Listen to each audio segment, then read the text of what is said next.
I'm Jessica Kringle. Of course, most of you know me as Mrs. Claus. And I'm here with Crafters Countdown, and we are counting down the days of December. And this year's countdown, we are doing a different, wonderful, sweet treat recipe every day as we count down those magical 25 days until Christmas. So let's go to our Advent calendar and see what we get to do today.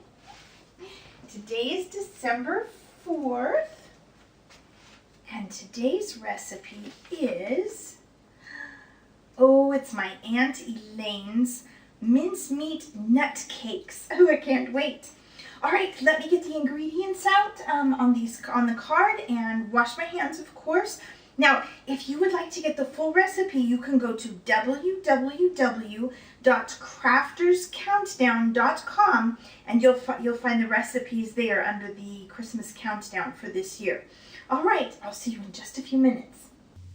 Okay, so I've got the ingredients out. I've got my hands washed. I'm going to use the mixer this time. Our first step is to cream the butter and the sugar together. So I've got my sugar measured here, butter is here. Now I've said this over and over again, I prefer butter to margarine.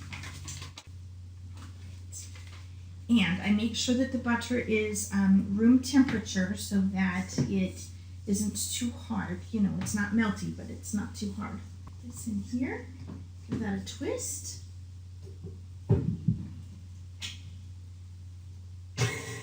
I'll just let that spin for just a moment. Okay, that's well creamed, and now we're going to add the eggs. I like to crack my eggs into a different container first to make sure that no shells get in there before I dump it into my mix. And then I set those shells aside and put them in the compost or the little silver bucket over there so that I can put them out in my garden, and come springtime it'll help to fertilize my garden. The eggshells and any, peels and any other kind of biodegradable thing that will compost out there. Make sure I take those things out there instead of putting them in the trash. Okay, so far so good on the eggs. Here's the other one. I have hens in the back too, and so they give us these eggs.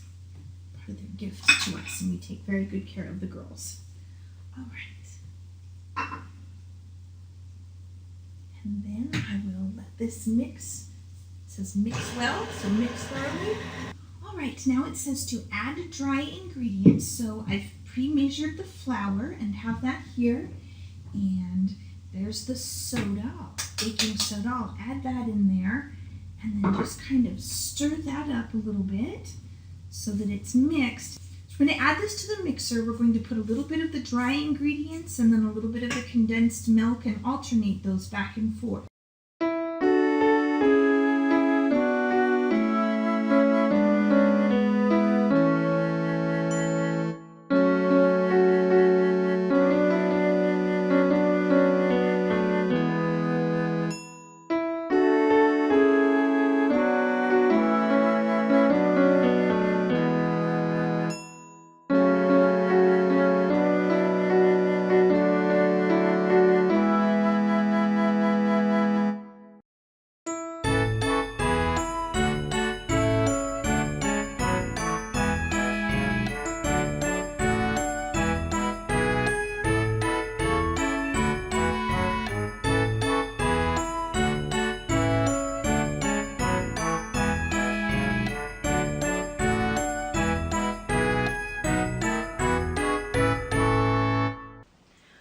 Okay, we've got this all mixed, and now we're going to add our mincemeat and our walnuts. Now, the instructions do say the jar size of the mincemeat. I was able to find mincemeat in the bulk food section, and it costs a lot less when you do that. So I went ahead and measured out what I needed from the bulk foods. Now, it's interesting, when my grandfather would get a deer when he'd go hunting, my grandmother would put the venison in the mincemeat and make it herself. back in those days, mincemeat actually had meat in it, thus the name, but nowadays they don't put meat in it anymore. It's fruit and it's nuts, and it doesn't even need to be refrigerated in the food store. So I'm going to go ahead and add our mincemeat. It's got a wonderful smell of spice and looks like it's got apples and raisins. I think that different recipes of mincemeat may have different things in them. Mincemeat's funny. It's one of those things that when you say it, people either go, oh, yum, or not so much. So it seems to be something people either really like or really don't care for very much. So, and this recipe calls for quite a bit of it, doesn't it? So I'm going to put all of this in here. Now's a good time to go ahead and preheat our oven to 350 degrees. So we've added the mincemeat, and now we can add our walnuts. Now last time we had a recipe that called for the chopped nuts. I went ahead and used the food processor, but this is a nifty little tool, and I thought I would show it to you. Basically, and it's a lot of fun, you put your nuts inside here, and it has these little blades, and squish that down.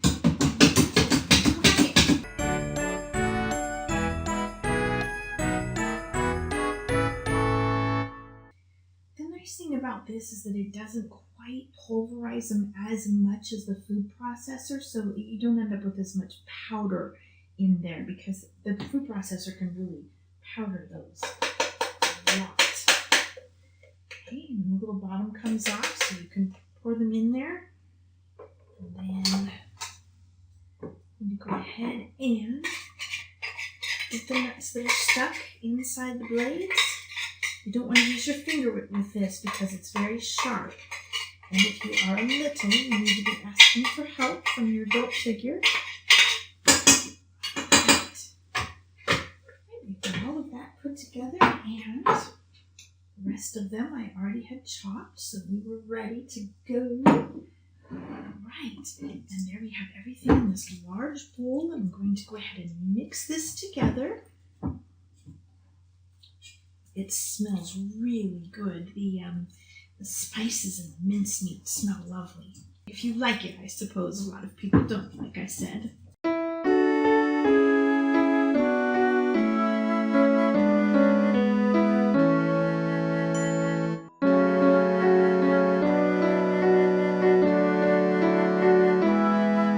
These little cakes go into mini muffin tins or mini muffin cups.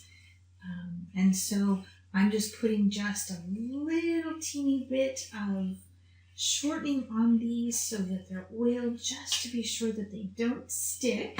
Then I'm going to go ahead and use a spoon and scoop this into each one of these little, this is going to make a lot, isn't it? A lot of tiny little, if you don't have one of these, probably use regular size. They would look more like muffins than cakes. You could probably go ahead and put this in a cake pan also, if you just wanted it to cut and share. A lot of people give little goodie baskets away to other people. Or if you're going to an office party and you have a lot of people that you want to share with. Do this two-handed here, huh? If you get one a little full, don't be afraid to scoop it out and put it in the next one. Whoop, our oven's preheated. Excellent. It's almost done here.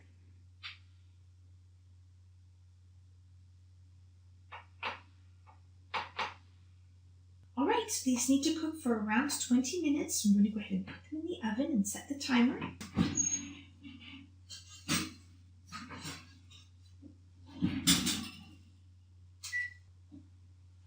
Okay, so I'll be right back with you when those are done cooking.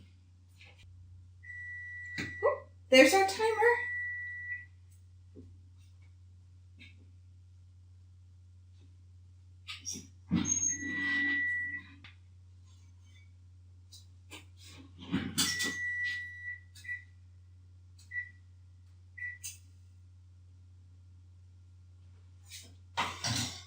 we'll set those there to cool. Okay, I've let these cool a little bit, but not completely, so that they're still very soft. And now you can take your knife and go around the edge of them, pull them out, set them here to cool further. There we go. Oh, what fun little cakes. Oops. Oop, there's one I get to eat. It's stuck.